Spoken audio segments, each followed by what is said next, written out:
Hi friends, പുതിയൊരു വീഡിയോയിലേക്ക് എല്ലാവർക്കും സ്വാഗതം. അങ്ങനെ ആ ഒരു റൂം ശരിയാക്കാനായിട്ട് ഒരാളെ വിളിച്ചുകൊണ്ട് വിക്രം വരികയാണ്. എന്നിട്ട് കാര്യങ്ങളൊക്കെ പറഞ്ഞ് മനസ്സിലാക്കി കൊടുക്കുന്നുണ്ട്. പക്ഷേ ഇത് കണ്ടിട്ടും മാഷ് വന്നിട്ട് പറയുന്നുണ്ട്, എന്തിനാണ് ഇങ്ങനെ ഒരാളെ വിളിച്ചിട്ട് വന്നത്? ഇതിവിടെ നടക്കൂല, ഞാൻ പറഞ്ഞതല്ലേ ഈ വീട് ഇനി പുതുക്കി പണിയാനായിട്ട് ഞാൻ സമ്മതിക്കൂല.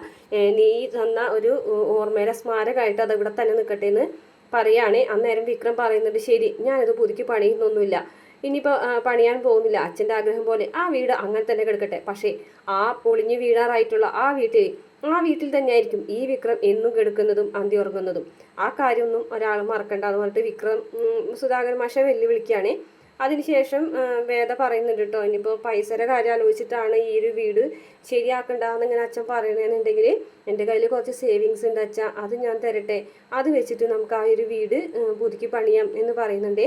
അന്നേരം മാഷ് പറയുന്നുണ്ട്, വേണ്ട, അവൻ്റെ തല്ലുകൊളിത്തരത്തിന് നീ സാക്രിഫൈസ് ചെയ്യേണ്ട കാര്യമില്ല, ആ വീട് അങ്ങനെ തന്നെ കിടക്കട്ടെ, അത് പുതുക്കി പണിയും, അതിനൊന്നും ഒരാൾ തൊടുകയും വേണ്ട, അത് അവൻ എനിക്ക് തന്ന സമ്മാനമായിട്ട് ഒരു ഓർമ്മയായിട്ട് ആ വീട് അങ്ങനെ തന്നെ കിടക്കട്ടെ എന്ന് പറയുന്നുണ്ട് കേട്ടോ. ഇത്രയാണ് പ്രമോല് കാണിച്ചിട്ടുള്ള വീഡിയോ. ഇഷ്ടപ്പെട്ടാൽ മറക്കാതെ നമ്മുടെ ചാനൽ ഒന്ന് സബ്സ്ക്രൈബ് ചെയ്ത് സപ്പോർട്ട് ചെയ്യണം കേട്ടോ.